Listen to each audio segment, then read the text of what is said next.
आप देख रहे हैं बिहार वॉइस न्यूज़ नेटवर्क।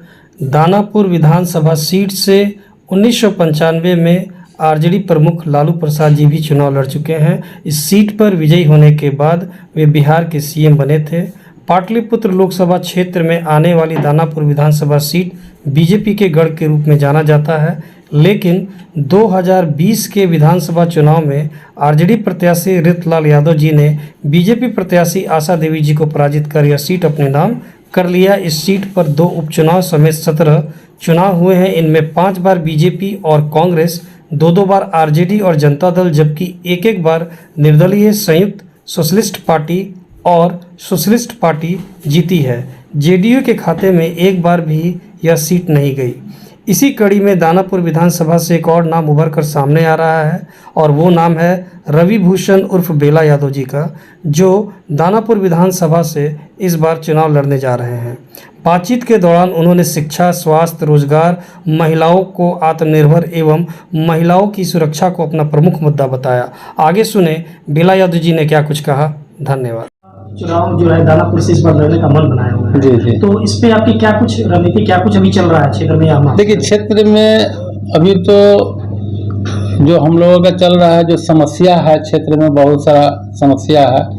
और बरसात का भी मौसम है, नाला है, नाली है, या आम जनता को जो तकलीफ है उससे जुड़ा हुआ बहुत सारा समस्या आते रहता है प्रत्येक दिन। जो हमारे स्तर से सॉर्ट आउट होने वाला रहता है तो हम अपने स्तर से करवाते हैं, और हमारे स्तर से नहीं, सरकार के स्तर से जो काम होने वाला है वो सरकार को हम लोग एक सुझाव देते हैं। अच्छा, जब क्षेत्र में घूम रहे हैं तो आप लोगों से मिल रहे होंगे, तो जब लोग से मिलते हैं तो लोग अपनी किन किन समस्याओं को लेकर के आपसे चर्चा करते हैं? देखिए, समस्या तो ऐसे बहुत सारा रहता है, लेकिन जो जनरल समस्या आता है तो जनरल समस्या में लोगों का है, किसी का आधार से रिलेटेड है, किसी का आपको कौशल विकास योजना वाला जो है उससे है रिलेटेड है, किसी का नाली से है, किसी का हॉस्पिटल से है, किसी को थाना से है।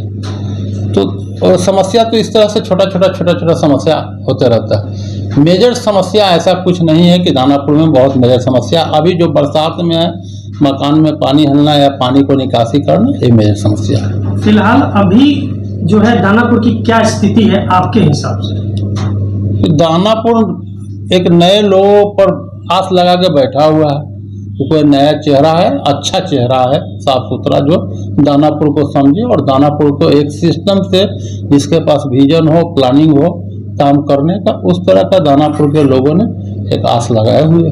किन किन एजेंडों के साथ जो है इस बार जो है आप विधानसभा चुनाव में दानापुर में आने के लिए तैयार हैं? देखिए, विकास तो पहला मुद्दा होगा, दूसरा मुद्दा है शिक्षा, तीसरा स्वास्थ्य। ये 3 मुद्दा तो रहता ही है।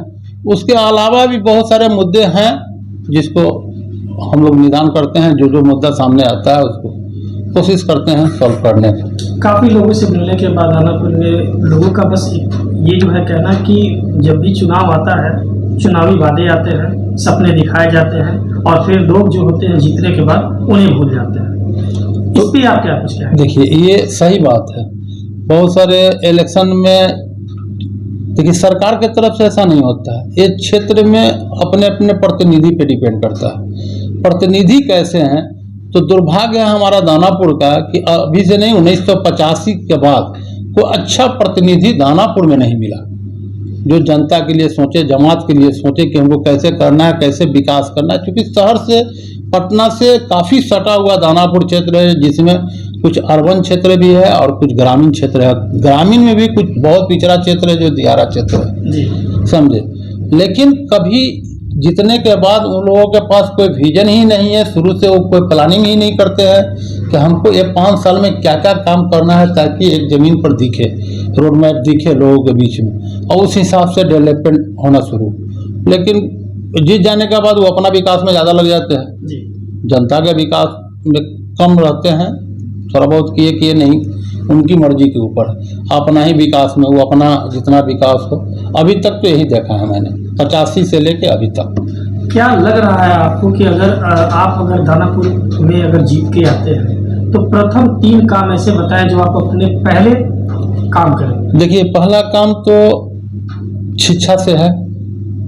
जो हमारा क्षेत्र दियारा भी है, शिक्षा का बहुत अभाव। अभी भी आप विश्वास नहीं कीजिएगा, आप लोग गए हैं कि नहीं गए हैं दियारा में, आप दियारा में जाइएगा तो लगेगा कि हमसे 20 साल पीछे चल रहा है। हम लोगों का रहन सहन, बोल चाल, पढ़ाई लिखाई, सोच उससे 20 साल पीछे है उन लोगों का, पढ़ाई लिखाई, सोच, हर चीज़ में। तो पहला तो मेरा रहेगा कि दियारा को जो पीछे 20 साल पीछे है उसको बराबरी में लाए, और वहाँ स्वास्थ्य व्यवस्था हो, चाहे विद्यालय का व्यवस्था हो या आने जाने का कम्युनिकेशन हो, उसको सुचारू किया जाए ताकि हमारे बराबरी में वो लोग आए।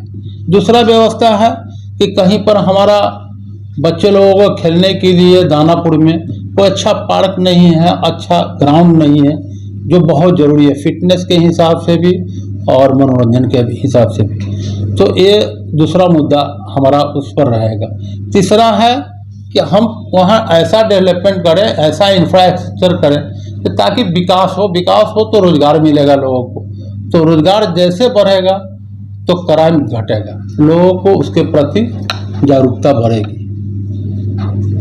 सर तो अभी जो दानापुर जो है, अभी तो है संभावना का क्षेत्र है, वहाँ अभी जो है हर तरह के जो है, चाहे शॉप हो गया, हॉस्पिटल हो गया, वो खुलते जा रहे हैं। जी जी। लेकिन फिर भी जो है वहाँ के लोग जो है पलायन कर रहे हैं रोजगार के, तो इसका क्या? क्योंकि देखिए अब जितना भी है, अभी प्राइवेट सोसाइटी वाला है, कंपनी है, अपना कोई अपार्टमेंट बना रहे हैं, कोई मॉल बना रहे हैं, छोटा छोटा, कोई बड़ा इंफ्रास्ट्रक्चर का उस तरह का काम नहीं हो रहा है जिसमें 5000 आदमी काम करे, 10,000 आदमी काम करे। क्या आपके पास कोई विजन है इसके? देखिए उस तरह से हम लोग तो अभी तो एक काम कर रहे हैं, टाउनशिप बसा भी रहे हैं वहाँ पर, एक्वा सिटी करके बहुत बड़ा टाउनशिप है जी। तो उस तरह का बड़े बड़े जो कंपनियां वहाँ जाएंगे तो 5,000 10,000 आदमी वहाँ काम करेगा, रोजगार मिलेगा, और वहाँ के आसपास के जितने भी इलाके हैं जो 20,000 25,000 का आबादी है, सबको उसका बेनिफिट मिलेगा, फायदा होगा। आधी आबादी के लिए क्या आपके लिए है?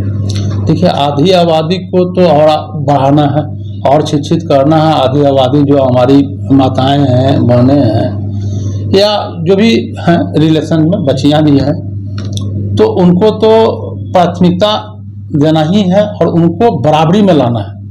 जो पीछे हैं अभी बहुत कुछ तो बहुत आगे हैं, अब कुछ का माने परसेंटेज अगर लीजिएगा तो ज़्यादा परसेंटेज बहुत पीछे है, तो उनको बराबर में लाना है, क्योंकि बराबर का हक होना चाहिए। बराबर लाने के लिए शिक्षा और उनकी शिक्षा बहुत जरूरी है, और सुरक्षा की बात की जाए तो सुरक्षा, शिक्षा और सुरक्षा दोनों बहुत जरूरी है, ये होनी चाहिए। तो खासतौर पे दानापुर विधानसभा के लोगों को हमारे चैनल के माध्यम से आप क्या कुछ कहना चाहेंगे? मैं तो यही कहना चाहूँगा कि आप लोग खुल के आइए और एक जागरूकता बनाइए, बना करके, और जो भी दानापुर के क्षेत्र के जितना भी हमारे माताएं हैं, बहनें हैं, भाई हैं, दोस्त हैं, सब लोग अच्छा सोच बनाइए, सोच बना करके अच्छा प्रतिनिधि अपना चुनाव कीजिए। अगर दानापुर का विकास चाहते हैं। बिल्कुल बिल्कुल। सर, हमारे साथ बने रहने के लिए सबको बहुत धन्यवाद।